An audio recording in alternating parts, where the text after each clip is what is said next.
നമസ്കാരം. ശബരിമലയ്ക്ക് പോകാനായി മാലയിട്ട് അയ്യപ്പ ഭക്തർ വ്രതമെടുക്കുന്ന സമയമാണ് ഇത്. വൃശ്ചികത്തിലെ കാർത്തികയും പൗർണമിയും ചേർന്ന് വരുന്ന ദിവസമാണ് തൃക്കാർത്തിക. സന്ധ്യയ്ക്ക് മൺചിരാതുകളിൽ കാർത്തിക ദീപം തെളിയിച്ച് ആദിപരാശക്തിയെ മനസ്സിൽ വണങ്ങി കാർത്തിക ആഘോഷിക്കുന്നതുമാകുന്നു. കാർത്തിക വിളക്ക് തെളിയിക്കുന്നതിലൂടെ സകല ദോഷങ്ങളും ദുരിതങ്ങളും മാറി സർവ ഐശ്വര്യങ്ങളും നൽകി ദേവി അനുഗ്രഹിക്കും എന്നാണ് വിശ്വാസം. ഭഗവതി പൂജയ്ക്ക് ഈ ദിവസം നവരാത്രി പോലെ പ്രാധാന്യം അറിയിക്കുന്ന ഒന്ന് തന്നെയാകുന്നു. അതിനാൽ ദുർഗ, ഭദ്രകാളി, മഹാലക്ഷ്മി ദേവി ക്ഷേത്രങ്ങളിൽ ഈ ദിവസം അതിപ്രധാനം തന്നെയാകുന്നു. പരമശിവന്റെ അനുഗ്രഹം വന്നു ചേരുവാനും കാർത്തിക ദീപം തെളിയിക്കുന്നത് ഏറ്റവും വിശേഷമാണ്. തുളസി ദേവിയുടെ ജനനം തൃക്കാർത്തിക നക്ഷത്രത്തിലായിരുന്നു എന്നാണ് വിശ്വാസം. സുബ്രഹ്മണ്യനെ എടുത്തു വളർത്തിയത് കാർത്തിക നക്ഷത്രത്തിന്റെ അധിദേവന്മാരായ കൃതിക ദേവിമാരായിരുന്നു.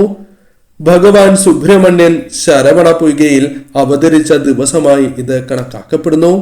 അതിനാൽ സുബ്രഹ്മണ്യ ക്ഷേത്രങ്ങളിൽ ഈ ദിവസം അതീവ വിശേഷം തന്നെയാകുന്നു. ശ്രീകൃഷ്ണൻ രാധാദേവിയെ പൂജിച്ച ദിവസമാണ് എന്നും വിശ്വാസമുണ്ട്.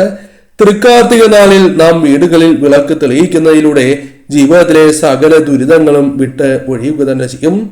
ശിവപാർവതി പൂജയ്ക്കും ഈ ദിവസം വിശേഷമായി കണക്കാക്കപ്പെടുന്നതാണ്. ത്രിപുരൈ വധിച്ചു വരുന്ന ശ്രീ പരമേശ്വരനെ പാർവതി ദേവി ദീപം തെളിയിച്ച് സ്വീകരിച്ച ദിവസമാണ് എന്ന് പുരാണത്തിൽ പരാമർശിക്കുന്നതാകുന്നു. അതിനാൽ ദീപോത്സവമായി തൃക്കാർത്തിക ആഘോഷിക്കപ്പെടുന്നതുമാകുന്നു. ഐശ്വര്യത്തിന്റെ ഭഗവതിയായ മഹാലക്ഷ്മി ദേവിയുടെ സാന്നിധ്യം ഭൂമിയിൽ ഉണ്ടാകുന്നതായ ദിവസമാണ് എന്നും വിശ്വാസമുണ്ട്. ഈ വർഷത്തെ തൃക്കാർത്തിക എന്നാണ് എന്നും നാം നാളെ മുതൽ വീടുകളിൽ എന്തെല്ലാം കാര്യങ്ങൾ ചെയ്യണം എന്നും ഈ വീഡിയോയിലൂടെ വിശദമായി തന്നെ മനസ്സിലാക്കാം. ഭരണി ദീപം. തൃക്കാർത്തികയുടെ തലേനാൾ മുതൽ വ്രതം ആരംഭിക്കേണ്ടതായിട്ടുണ്ട്. തലേ ദിവസം ഭരണി നക്ഷത്രമാകുന്നു. ഈ ദിവസം മത്സ്യം, മാംസം, ആഹാരം, ലഹരിയും ഒഴിവാക്കി വ്രതം എടുക്കണം എന്നാണ് പറയുക. ലഘുവായ ആഹാരം കഴിക്കുവാൻ നിങ്ങൾ ശ്രമിക്കുക. തലേന്ന് ദേവീക്ഷേത്ര ദർശനം നടത്തണം. കൂടാതെ ലളിത സഹസ്രനാമ ജപം ഏറ്റവും വിശേഷമാകുന്നു. ദേവി കീർത്തന ജപം, ദേവി ഭാഗവത പാരായണം എന്നിവ ആരംഭിക്കുന്നതും ഏറ്റവും ഉത്തമമാണ്. ഇന്നു മുതൽ ജപിച്ചു തുടങ്ങുന്നതും നിങ്ങൾക്ക് സവിശേഷാൽ ഫലങ്ങൾ ജീവിതത്തിൽ നൽകും എന്ന കാര്യം ഓർക്കുക. തിഥി പ്രകാരം ഡിസംബർ 12 വ്യാഴാഴ്ച ആരംഭിക്കുന്നതാകുന്നു. ഡിസംബർ 12 രാവിലെ 8:20 ഭരണി നക്ഷത്രം ആരംഭിക്കുന്നതാകുന്നു. ശേഷം ഡിസംബർ 13 രാവിലെ 6:50 നക്ഷത്രം, അതായത് നക്ഷത്രം അവസാനിക്കുന്നതുമാകുന്നു. ഇതിനാൽ കാർത്തിക ദീപം വീടുകളിൽ തെളിയിക്കുന്നവർ, അതായത് ഡിസംബർ 13 വെള്ളിയാഴ്ച വീടുകളിൽ കാർത്തിക ദീപം തെളിയിക്കുന്നവർ തലേന്ന് ഭരണി നാളിൽ വൈകുന്നേരം 6 മണിക്ക് ശേഷം, അതായത് വൈകുന്നേരം 6 മണിക്ക് ശേഷം ഡിസംബർ 12 വ്യാഴാഴ്ച ഇനി പറയും വിധം വിളക്കുകൾ തെളിയിക്കേണ്ടതാകുന്നു. ദിവസങ്ങൾ പ്രത്യേകം ഓർക്കണം. ഭരണദീപത്തിന്റെ പ്രാധാന്യത്തെക്കുറിച്ചാണ് ഇനി പരാമർശിക്കാനായി പോകുന്നത്.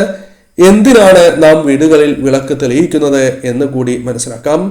ഭരണി നക്ഷത്രദേവനാണ് സാക്ഷാൽ യമദേവൻ. ഇതിനാൽ യമദേവന് പ്രിയപ്പെട്ട നക്ഷത്രങ്ങളിൽ ഒന്നായ ഈ നാളിൽ കാർത്തിക മാസത്തിൽ പൗർണമിക്ക് മുൻപ് വിളക്ക് തെളിയിക്കുന്നതിലൂടെ അനേകം ഫലങ്ങളാണ് ജീവിതത്തിൽ വന്നു ചേരുക. കൂടാതെ ഭരണി വിളക്ക് തെളിയിച്ച ശേഷം പിറ്റേന്ന് കാർത്തിക വിളക്ക് തെളിയിക്കുന്നതാകുന്നു.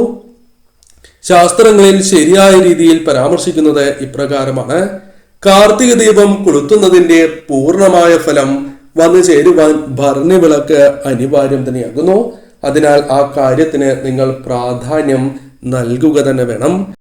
ഐതിഹ്യം മനസ്സിലാക്കുകയാണ് എങ്കിൽ ഇപ്രകാരമാണ്. യമദേവന് പഞ്ചഭൂതങ്ങൾക്ക് സമർപ്പിക്കുന്ന ദീപം ഭരണദീപം തന്നെയാകുന്നു.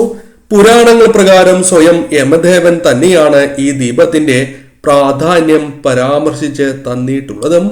ജീവിതത്തിൽ ദുരിതങ്ങൾ ഇല്ലാത്തവരായി ആരുമില്ല. നാം എത്ര തന്നെ പാപങ്ങൾ ചെയ്തിട്ടില്ല എന്ന് പറഞ്ഞാലും അറിഞ്ഞോ അറിയാതെയോ പലതരത്തിലുള്ള പാപങ്ങൾ നാം ചെയ്ത് പോയിട്ടുണ്ടാകാം. നാം നടക്കുമ്പോൾ നമ്മുടെ പാദങ്ങളാൽ ചിലപ്പോൾ ജീവികൾ തന്നെ മരണപ്പെടുന്നുണ്ടാകാം. ഇത് നാം അറിയണം എന്നില്ല. നാം സംസാരിക്കുമ്പോൾ നാം അറിയാതെ നമ്മുടെ വാക്കുകളാൽ മറ്റൊരു വ്യക്തിക്ക് മനോദുഃഖം ചിലപ്പോൾ വന്നു ചേർന്നു എന്ന് വരാം. ഇത്തരത്തിൽ പല കാര്യങ്ങളും നാം അറിയാതെ തന്നെ നമ്മളിലെ കർമ്മഫലത്തിൽ വന്ന് ചേരുന്നതാകുന്നു. ഇത്തരം ദുരിതങ്ങൾ, ജന്മജന്മാന്തരമായ ദുരിതങ്ങൾ ഒഴിവാക്കുവാൻ, പിതൃപ്രീതി വന്നു ചേരുവാൻ ഭരണദീപം തെളിയിക്കുന്നതിലൂടെ സാധിക്കുന്നതാണ്. എപ്രകാരമാണ് നിങ്ങൾ തെളിയിക്കേണ്ടത് എന്ന് കൂടി മനസ്സിലാക്കാം.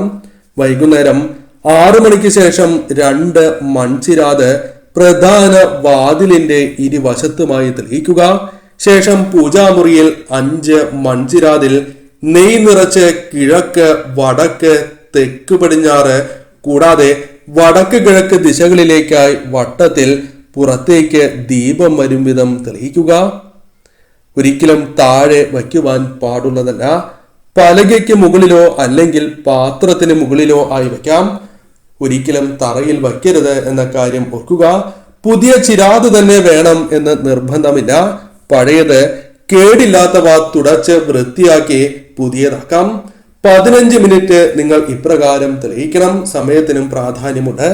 ഭദ്രദീപം അന്നേ ദിവസം തെളിയിക്കുന്നത്, അതായത് നിലവിളക്ക് ഭദ്രദീപമായി തെളിയിക്കുന്നത് ഏറ്റവും ശുഭകരമാകുന്നു. അതിനാൽ ആ കാര്യത്തിനും പ്രാധാന്യം നൽകുക. എന്നാൽ ഇന്നേ ദിവസം ചില തെറ്റുകൾ നിങ്ങൾ ചെയ്യുവാൻ പാടുള്ളതല്ല. ഈ തെറ്റുകൾ ചെയ്യുന്നതിലൂടെ നിങ്ങൾക്ക് ദോഷകരമായ ഫലങ്ങളാണ് വന്നു ചേരുക. അതിനാൽ ഏവർക്കും ഒഴിവാക്കുവാൻ സാധിക്കുന്നതായ ഈ തെറ്റുകൾ തീർച്ചയായും നിങ്ങൾ ചെയ്യാതിരിക്കുക. അതിൽ ആദ്യത്തേത്, ഇന്നേ ദിവസം ഒരിക്കലും വിളക്ക് കരിന്തിരി കത്താൻ പാടില്ല എന്ന കാര്യമാകുന്നു. ആ കാര്യത്തിന് അത്രമേൽ പ്രാധാന്യം നൽകണം.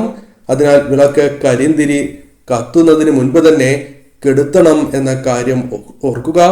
കൂടാതെ മുഷിഞ്ഞ വസ്ത്രങ്ങൾ ഇന്നേ ദിവസം വീടുകളിൽ ഉണ്ടാകുവാൻ പാടുള്ളതല്ല. അതിനാൽ ശരിയായ രീതിയിൽ തന്നെ അലക്കി വയ്ക്കുവാൻ പ്രത്യേകം ശ്രദ്ധിക്കുക. കൂടാതെ ഇന്നേ ദിവസം ഒരിക്കലും നിങ്ങൾ കുളിക്കാതെ ഇരിക്കുവാൻ പാടുള്ളതല്ല. പകലുറക്കം പാടുള്ളതല്ല. ആ കാര്യത്തിനും പ്രാധാന്യം നൽകണം. എന്നാൽ ചിലർക്ക് അവരുടെ ജീവിത സാഹചര്യത്താൽ പകലായിരിക്കാം ഉറങ്ങുവാൻ സാധിക്കുന്നത്. അത്തരത്തിലുള്ള വ്യക്തികൾക്കാകാം.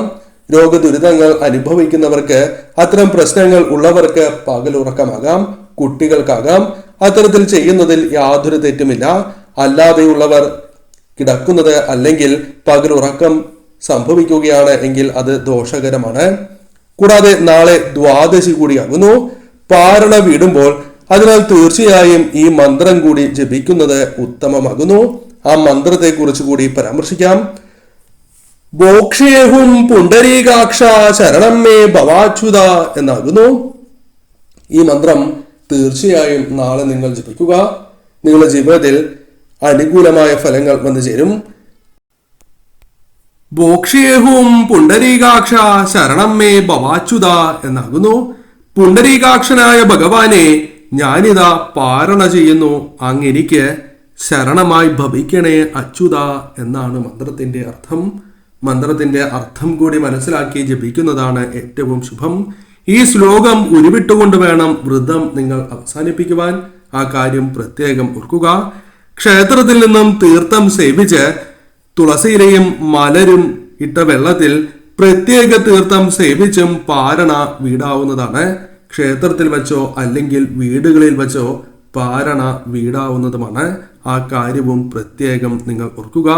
നാളെ വെളുപ്പിന് 3 മണി മുതൽ 9 മണി വരെ ദ്വാദശി പണം നിങ്ങൾ സമർപ്പിക്കേണ്ടതായിട്ടുണ്ട്.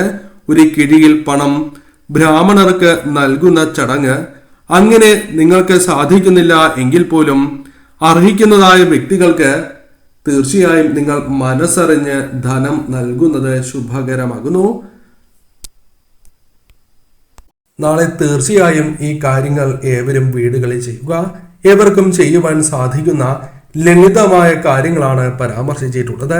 നിങ്ങളുടെ വീടുകളിൽ ഐശ്വര്യവും സമ്പൽ സമൃദ്ധിയും വന്നു ചേരും. ഏവർക്കും ശുഭകരമായ ദിവസങ്ങൾ തന്നെ ഭഗവാന്റെ അനുഗ്രഹത്താൽ വന്നു ചേരട്ടെ എന്ന് ഞാൻ പ്രാർത്ഥിക്കുന്നു.